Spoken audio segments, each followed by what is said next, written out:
Hi, I'm Ashley, and today I have the Sara Moshirzadeh on the podcast. Sarah's a senior at law who has had a 504 plan for a while now and is willing to talk about her experience. So, welcome to the podcast, Sarah. Thank you for having me. Of course. All right. So, my first question for you is, how long has your plan been in place and what made you get it? So my plan has been in place since the end of my freshman year, and I'd say that I've been showing symptoms of ADHD my whole entire life. It's just that year was the year that it became most apparent to teachers. For my life, my parents just thought it was little quirks, I guess.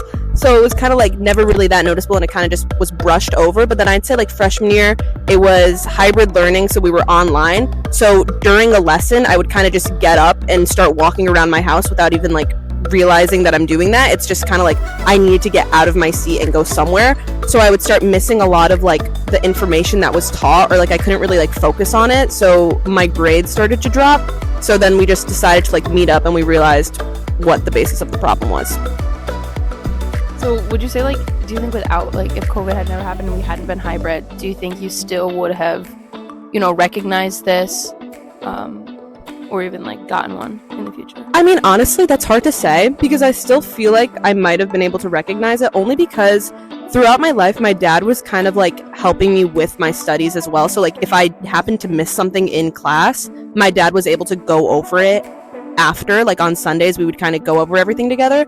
But the thing is that as the material starts to get harder, he's not going to know everything, and he's not going to be able to build back the places that I missed. So I would say yeah, but it would probably be more towards my junior year, when things start to get out of his control too. Got it. So then with this plan, you had to have multiple meetings and make it up, and the meetings continue.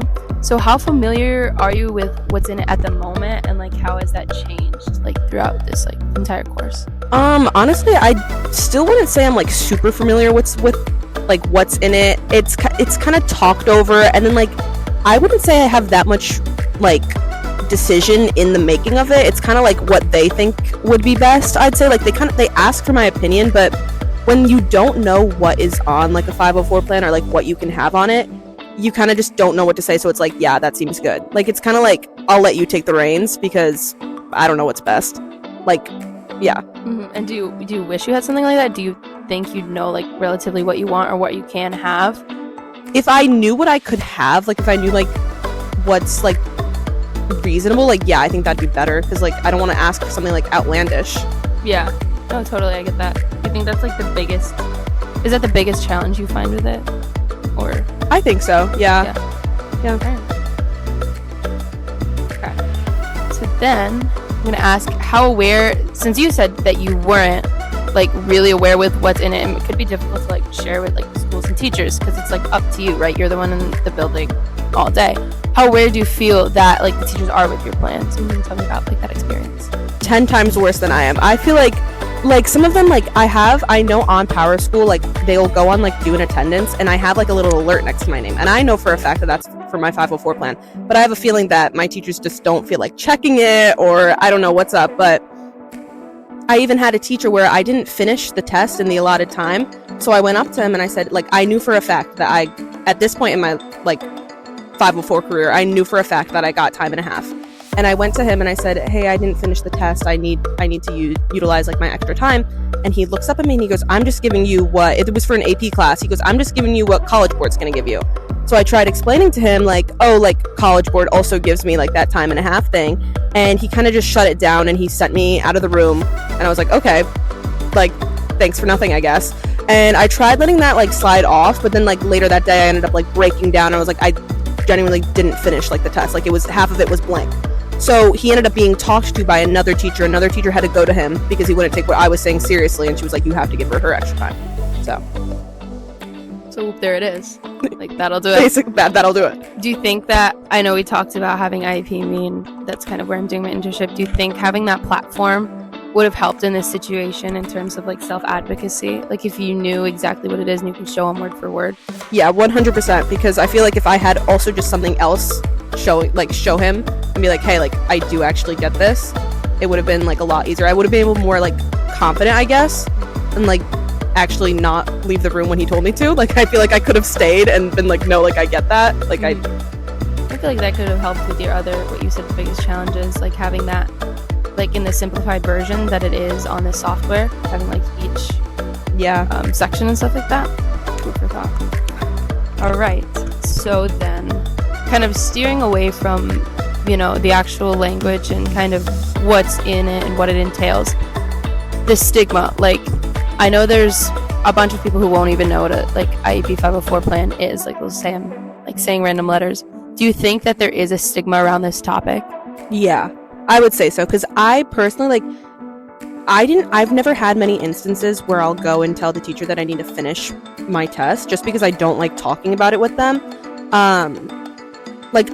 This hasn't happened to me with a teacher, but I have another friend who has an IEP, and there was a teacher that walked up to her and they were like, oh, like, I didn't know you were like that, or something like that. Like, it was like very, very weird. It was just like a weird thing to say to a student, especially as like a health teacher. Like, I feel like you kind of just understand, like, that's just not something you'll say to someone. But again, like, they kind of treated it as like a joke, I guess, but like it was kind of like not cool, you know. Or I've had like people like walk up to me or like sometimes like I've had teachers that are just like, you can just stay after and finish, and I'm like, okay. So I keep working, and like they'll walk up to me and be like, you get extra time,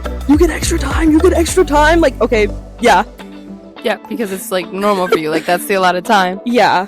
So I guess you just kind of said a little bit about it, but like, how else do you think it affects you? Like, even just not in terms of your schoolwork, like the stigma, like, do you feel like you have to like tiptoe around it? Or like when you stay after for extra time, is it like kind of weighing on you that everyone's walking out, kind of like watching you and you're in there? Sometimes what I'd have to do for some classes is that I'd leave the room and take a lap so it looks like I'm leaving with everyone else, and then I'd go back in and be like, oh, like, yeah, I need to finish. Or like, it would be like, someone would be like, oh, like, what'd you say after for? Oh, I had like a question that I needed to get answered. Or like someone asked me, why'd you like stay after? It was like, oh, like, I lost time for like the first 20 minutes in the beginning, so that's why I need to like make it up, you know what I mean? Like, it was never really like a direct, I get it, actually. And do you think you like did that, like, why do you think that was it just because like you didn't want them to think you got extra time, or thinking that it was like unfair or something like that? Well, I've gotten a few comments that it is unfair. Like, I've had, like, I remember like one time I was just like sitting like with two other people, I barely even knew them. They asked me like, oh, what'd you get on that gov test? I said, oh, I got like a 95, and they were like, oh, well, I saw you writing after the bell rung, like, so I saw him let you write for like longer. And I was like, okay, yeah, because I get like I like said like, oh yeah, I just get extra time. And they were like, okay, well, so your score doesn't count. And I was like, okay, like, so people are just mean. People are just mean about it. Right. Someone asked me what I got a 5 on my A-push exam, and someone asked me like, oh, what'd you get? I didn't go up to them and tell them that I got the 5. They just asked me. I said, oh, I got a 5, and they go, oh, well, you also get extra time. And I was like, oh, okay, thanks. Yo, what? Like,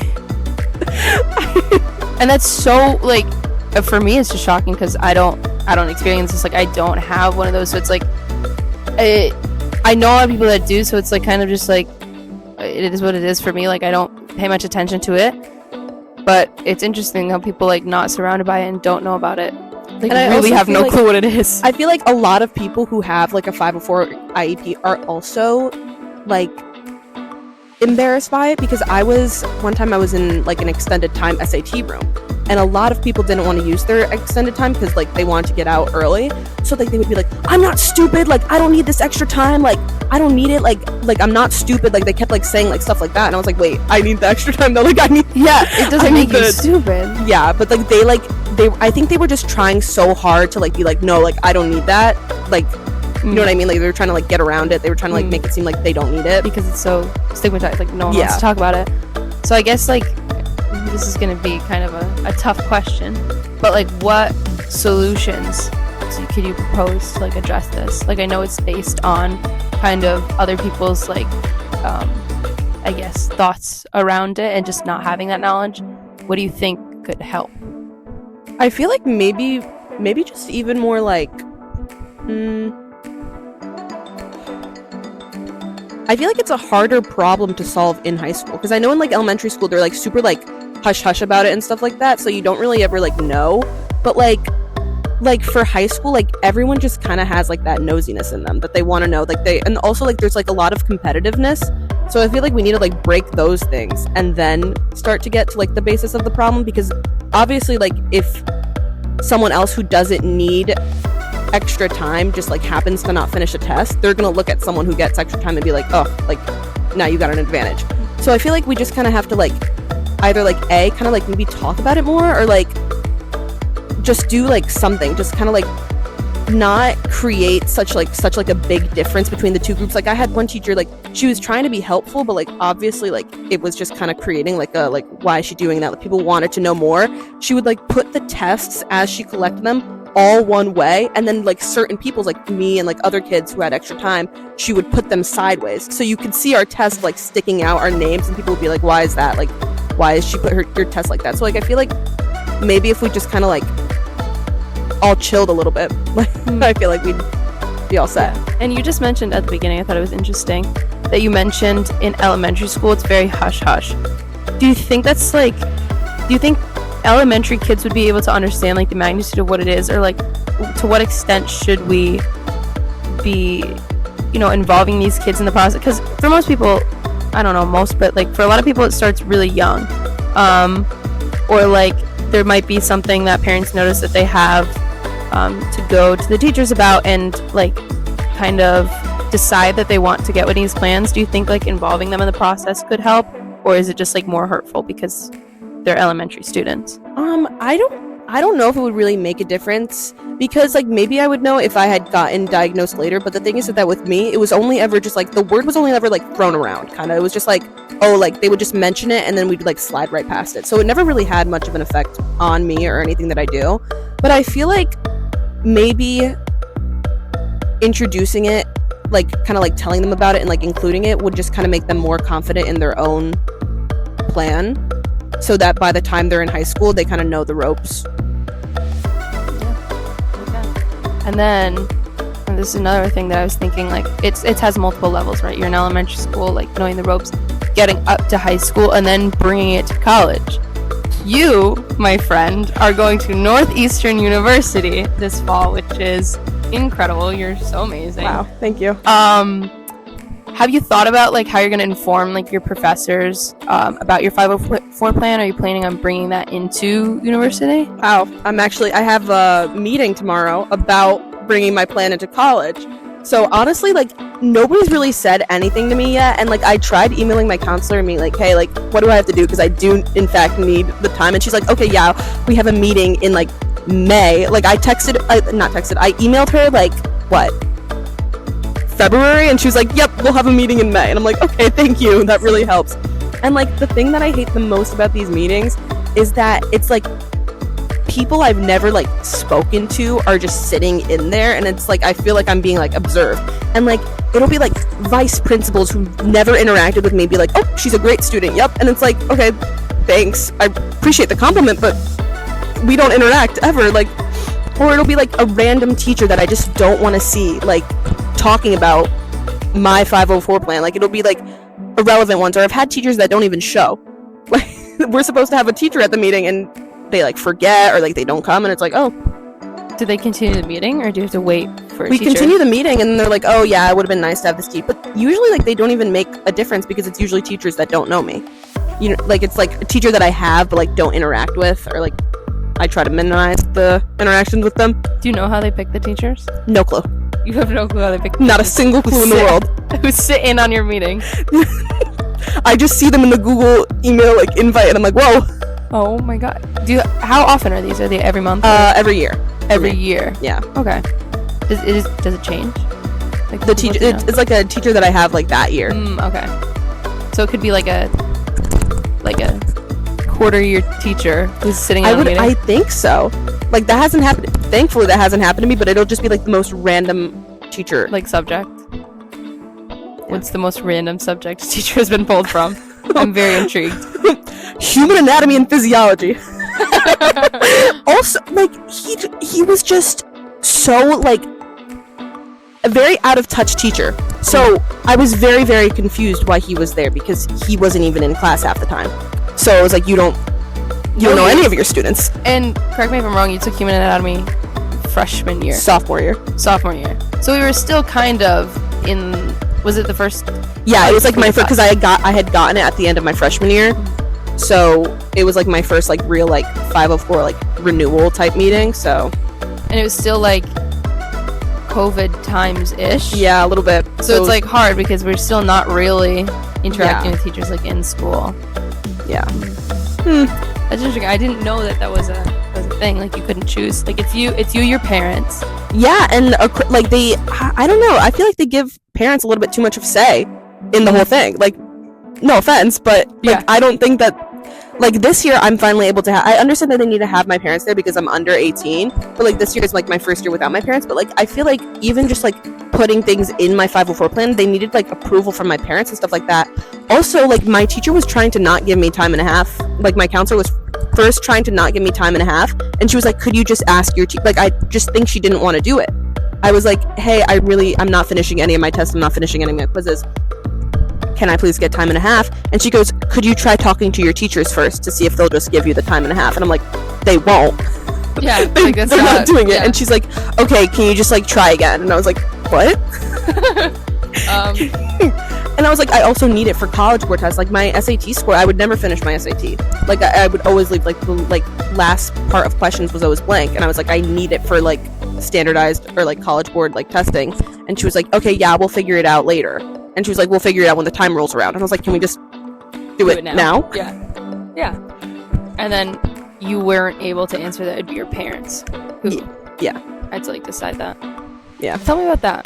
Like your parents in the process. Well, I think it depends on like who the student is. Like the thing is that I don't even think my parents could tell you what ADHD stands for. Like as much as they like care, they also like I just don't think they were brought up around this kind of thing. So like when they first like heard, they thought ADHD was like an American thing. Like they literally like genuinely not even trying to be like a crack a joke, but like they thought that it was just because like in like Iran you're not going to hear anything like about that. So they just kind of thought it was like something that like just like happens like because like the American kids here watch too much TV or like they're just not well versed enough. I guess they were like, oh, like this doesn't happen to like people like them, I guess. So for a while they just kind of like shrugged it off. I remember like 7th grade, like they were like really pushing on it and they were like, "Hey, like we think that she has trouble focusing," but they were like, "Her grades are fine, so she's fine," that kind of thing. So like even now it's kind of just like her grades are fine, she's fine. So like they don't even know what's on my 504 plan. They just kind of And do you think that's also like, I know you can't speak for the teachers, but do you think that's also why they were like so pushbacky about like you getting this time and a half because you have good grades? I think you have good grades. Thank you. Really appreciate it. Yeah, I think that's also why, because I remember one of my teachers was like, "Oh, like with a grade so high, you can't really get any higher." And I was like, "Okay, like thank you, but I also would just like to be able to like finish my test. Like I just like I don't like knowing that like I could have done better." Mm-hmm. I remember for like a midterm, I was just too scared to tell this teacher that I needed my extra time, so I handed it in. You didn't finish the midterm? I didn't finish the midterm. And this was sophomore year? Even though you had the plan in place? Yeah. And I remember I had to double check to make sure I had extra time on there because no teacher was giving me my extra time. And like the thing is that with the stigma, it just gets so embarrassing to have to go up and be like, "Hey, like I remember like at one point I would just email before the test or like email after the test because I didn't want to have to look at them face to face and be like, "Hey, so I know everyone else was able to finish it in the allotted time, but I'm gonna need a little bit more." Yeah. I got nosy people on my line because it's like one time one of my teachers wrote on like the whiteboard that we had AP testing, so we have to go to separate rooms if you get extra time, and she wrote, "People with extra time go into like this room and people without extra time go to the old gym." So then we take the test and I have someone asking my friends, instead of like me directly, he's asking my friends, "Why wasn't Sarah in the old gym? Why wasn't Sarah in the old gym?" And it was like, well, I think you can guess why I wasn't in the old gym. She wrote it on the board. But the thing is that I think people just want to hear that I have it or just have like some kind of explanation as to why I have it. It's the same with like them asking, "Why do you have a 504?" Or like one time we were supposed to present, me and this girl were supposed to present a project, and she was the one who didn't want to present, and she comes up to me and she goes, "Could you add that into your 504 that you can't like present?" And I was like, "No, because I don't need that accommodation. Like I can't just add things because I want them." So yeah. It kind of just goes to show like how much kind of people don't really know about it. So I mean, then I guess I'm gonna ask you, what do you wish like people who, your friends, your peers, like who don't really know about these plans, like what do you wish, like is one thing that they knew? I wish they kind of just knew it was to level the playing field and it wasn't a free-for-all. Like, I wish they knew that, like, it kind of wasn't like, I want something so I get it. It's more of like, I need something so they give it to me, just to like make things fair with everyone else. And it's not like I don't want to present so I don't present. It's if I couldn't present, like if there was something like blocking me from that, like they would like let me not do that. But like since like I'm fine with it, like I can do that. Yeah. And so then I guess last question that I have for you, just to kind of wrap things up on a more positive note, because I know we're talking all about this and like their shortcomings and everything like that, but what are some positives that you've gotten from this? Well, I'm actually finishing my tests and my quizzes now. You know, I used to have to like try and keep up with everyone else. Like if I saw like other people flipping a page, I would try and make sure that I am also flipping the same page because I didn't want to like fall behind. Or like when like I would like keep track to see like how fast people are typing, how slow people are typing, just to kind of stay on pace with them. But now that I finally like have the amount of time that I need, I could work at a pace that works for me. So.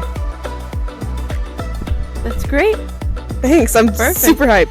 Thank you so much for being on the pod, Sarah. Anytime. Appreciate it.